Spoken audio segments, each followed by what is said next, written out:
Welcome everyone. सो आज से हम लोग नमपाई लर्न करना शुरू करेंगे। नमपाई हम लोग गूगल कोर ऐप का यूज़ करके लर्न करेंगे। तो इसके लिए हम लोग पहले अपनी विंडो खोल लेते हैं, गूगल क्रोम।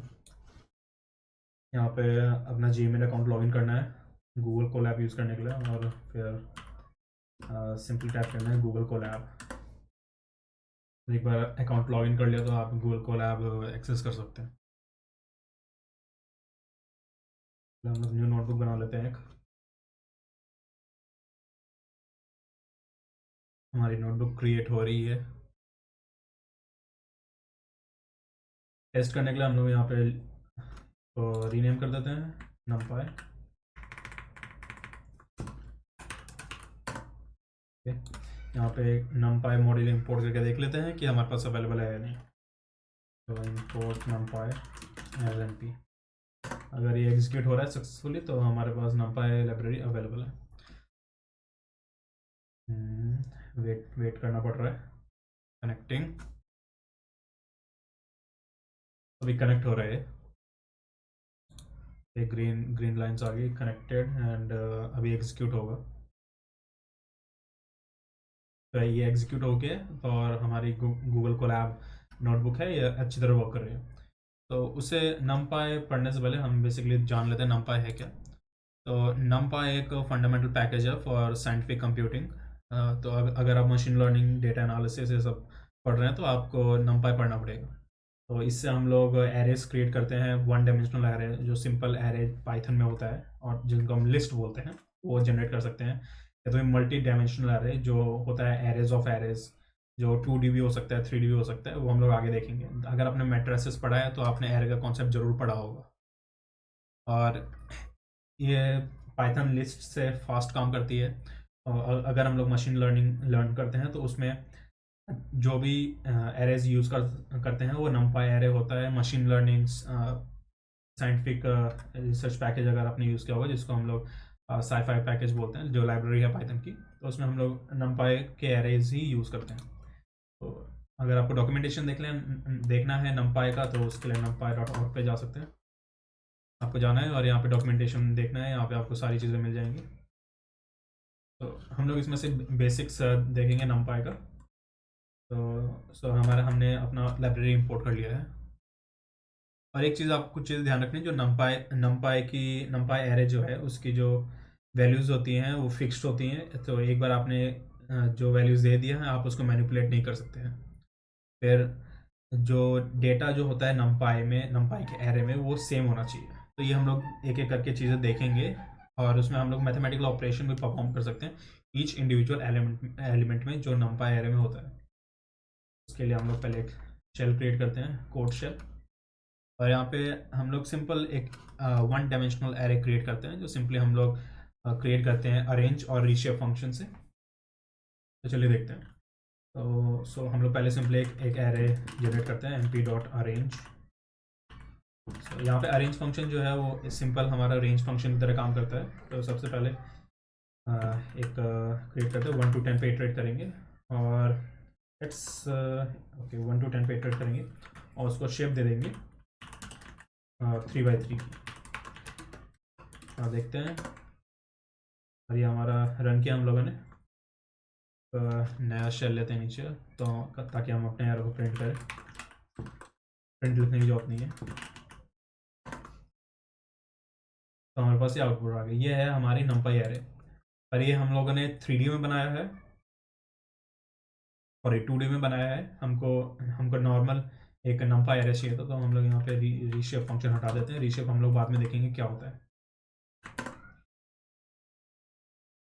तो ये हमारे पास एक सिंपल नमपाई एरे आ गया, और इसका टाइप चेक करने के लिए हम लोग इसका टाइप चेक कर सकते हैं कौन सा एरे है। तो यहाँ पे हमको मिलेगा नमपाई एरे, नमपाई और एनडी एरे।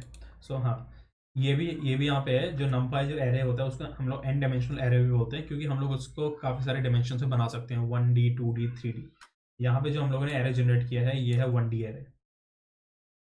1D, सॉरी, सारे नमपाई एरे के कुछ फीचर्स होते हैं, सॉरी कुछ एट्रीब्यूट्स होते हैं जो हम लोग फाइंड आउट कर सकते हैं। फॉर एग्जांपल उसके डायमेंशंस। तो इस एरे के डायमेंशंस फाइंड आउट करने के लिए हम लोगों को सिंपली लिखना है एरे डॉट एंडिंग। और हम लोग एंटर करेंगे तो हमको इसके डायमेंशंस मिल जाएंगे। ये हमारे एरे का डायमेंशंस। डायमेंशंस के बाद हम लोग इसका शेप भी फाइंड आउट कर सकते हैं। तो जैसा मैंने भी पहले एक शेप रीशेप फंक्शन रन किया था, तो वो हम लोग बाद में देखेंगे। पर इस एरे का शेप फाइंड आउट करने के लिए उसका हमको रन करना है एरे डॉट शेप। जो शेप एट्रीब्यूट है इसका वो कॉल करेंगे, उसमें जो वैल्यू स्टोर है हमको मिल जाएगा। तो इसमें देख सकते हैं हमको 9 एलिमेंट्स मिले हैं, जो हमारे नंबर ऑफ एलिमेंट्स हैं इन द एरे, क्योंकि हमने कोई और शेप किया नहीं है। अगर इसको हम लोग 1:9 भी लिखेंगे तो भी चल जाएगा, बिकॉज ये 1 डायमेंशन है, ये 1 डायमेंशन में एरे है इसलिए। फिर हमारे पास आता है साइज़। अब हमको अगर फाइंड करना है इस एरे का साइज़, सो जो एरे का साइज़ है वो आएगा total number of elements in the नंपाई array. तो उसके लिए एरे डॉट साइज, जो हमें मिलेगा 9। इस एरे का साइज़ है 9, जो है total number of elements in the नंपाई array. और यहाँ पे आप देख सकते हैं कि एरे का शेप भी 9 है, तो उसकी वजह से हो सकता है कन्फ्यूजन हो। पर इस ये आपको तब कन्फ्यूजन क्लियर हो जाएगी जब हम लोग 2D एरे पे जाएंगे। उसका हम लोग एग्जाम्पल नेक्स्ट देखेंगे, जब हम लोग रीशेप फंक्शन यूज़ करेंगे, सिमिलर एरे को 2D में कन्वर्ट करेंगे। फिर अगर हमको डेटा टाइप्स चेक करने हैं, जो एलिमेंट हम लोगों ने स्टोर किया है np.arrange फंक्शन में, उसके उन एलिमेंट्स की डेटा टाइप चेक करने के लिए उसके लिए हमको कॉल करना है D type attribute, array dot d type. ये है हमारा डेटा टाइप जो है int64। तो और भी तरह के डेटा टाइप्स है। For example i32 floating type है।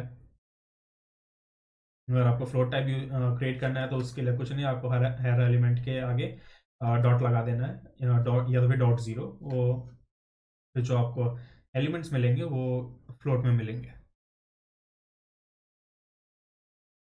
अगर आपको नंपाई एरे में जो भी आपके एलिमेंट्स है उस एलिमेंट का साइज़ पता करना है।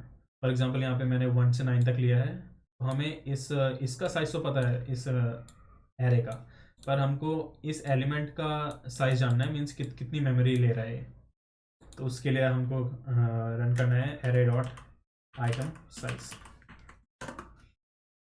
और इसका हमको ये मिल जाएगा कि ये कितनी मेमोरी ले रहा है, जो है 8 यहाँ पे।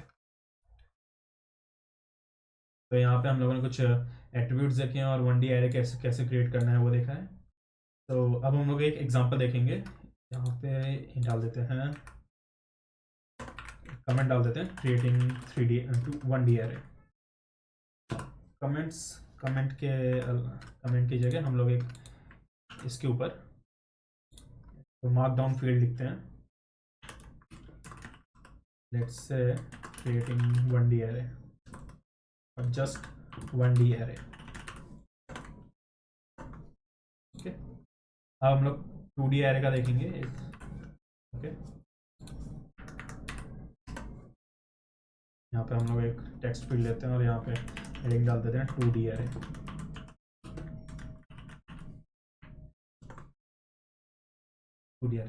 तो 2D एरे के लिए हम लोग सिमिलर एरे लेंगे और उसको 2D में कन्वर्ट करेंगे और उसको नाम दे देंगे array2। np.arrange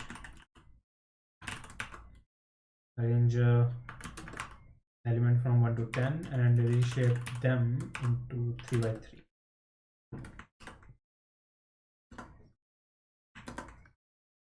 क्या हो गया?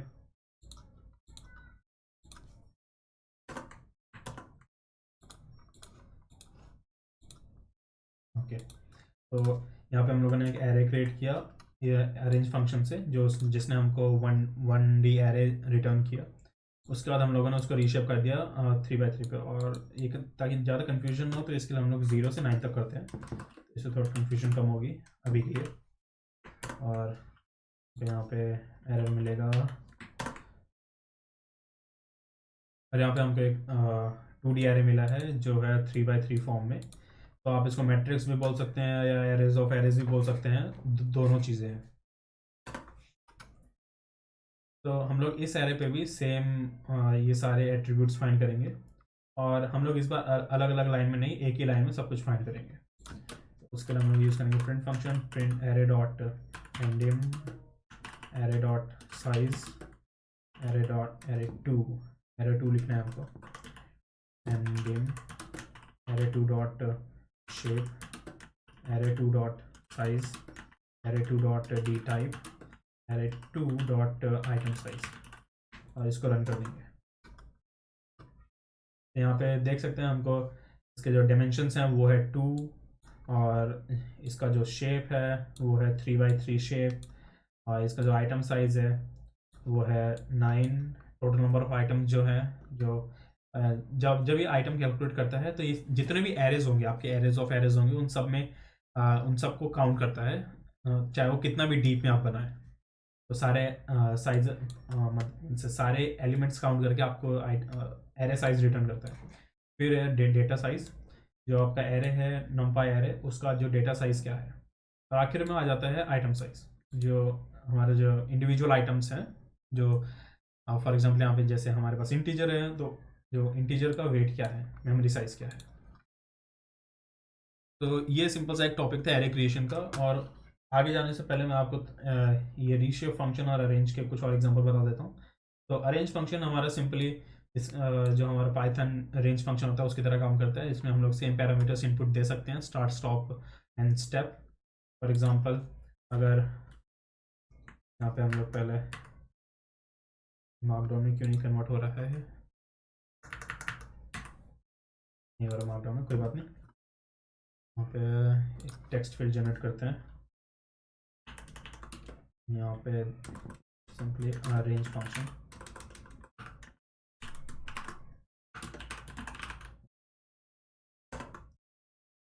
तो अरेंज फंक्शन सिमिलरली हमारे रेंज फंक्शन की तरह है। अरेंज फंक्शन से हम लोग एक सेट ऑफ सीक्वेंस में इटरेट कर सकते हैं, जो हमें आउटपुट मिलेगा वो एक नंपाई एरे होगा। तो अरेंज फंक्शन सिंपली अगर हम लोग 10 डालें, तो लेट्स सी अगर हम लोग 10 डालते हैं तो हमें आउटपुट क्या मिलता है। सो 10 से भी हमें सिमिलर आउटपुट मिलेगा रेंज फंक्शन की तरह। तो यहाँ पे हम लोग कंपेयर करने के लिए यहाँ पे रेंज फंक्शन भी लिख सकते हैं, रेंज 10, तो हमें डिफरेंस पता चल जाएगा। तो रेंज हमें एक रेंज ऑब्जेक्ट देता है, और अरेंज फंक्शन हमें एक एनडी एरे का ऑब्जेक्ट देता है, जो सिंपल एक एरे है। दोनों इटरेटर हैं, पर फर्क है जब हम लोग डेटा साइंस और मशीन लर्निंग पढ़ते हैं तो उसमें हम लोग नमपाई एरे ही यूज़ करेंगे। नॉर्मल लिस्ट और सीक्वेंस टाइप हम लोग यूज़ नहीं कर सकते वहाँ पर जनरेशन के लिए हम लोग यूज़ कर सकते हैं। और सेकेंड है रीशेप फंक्शन। और रीशेप फंक्शन हम लोग सिंपली यूज़ करते हैं, जो हमारा एरे है नंपाई एरे, उसको रीशेप करने के लिए from 1 dimension to 2 dimension, 3 dimension. 3 dimension हम लोग बाद में देखेंगे। तो अब रीशेप के एग्जांपल आप यहाँ जैसे हमने ऊपर देखा है, यहाँ पे रीशेप हम लोगों ने किया है, जो एलिमेंट्स होंगे उसको रीशेप किया था 3x3 में। 0 से 9 के जो नंपाई एरे थी उसको हम लोगों ने रीशेप किया था 3x3 में। एक चीज़ आपको ध्यान में रखना है कि जैसे जब हम लोग रीशेप करते हैं तो नंबर ऑफ एलिमेंट्स के मल्टीपल में ही हम लोग रीशेप कर सकते हैं। फॉर एग्जांपल हमारे पास 10 एलिमेंट्स है, तो हम लोग उसको 5x2 या 2x5 में ही रीशेप कर सकते हैं, क्योंकि वो मल्टीपल्स बन रहे हैं एक दूसरे के। हम लोग अगर हमारे पास ऑड नंबर है, हम लोग उसको भी मल्टी तभी कर सकते हैं जब हमारे पास मल्टीपल में हो। अगर कोई ऐसा नंबर है जिसका कोई मल्टीपल नहीं है, हम उसको नहीं कर सकते रीशेप। तो ये चीज़ें आपको ध्यान रखनी है। तो हम लोगों ने सिंपली देखा, हम लोगों ने एक एरे क्रिएट किया और उसके कुछ एट्रीब्यूट्स देखे। तो और आने वाली वीडियो में हम लोग देखेंगे कि और हम लोग नंपाई एरे क्रिएशंस और उसके जो मैनिपुलेट उसको कैसे कर सकते हैं, उसके कुछ अरिथमेटिक ऑपरेशंस देखेंगे। तो मिलते हैं अगली वीडियो में।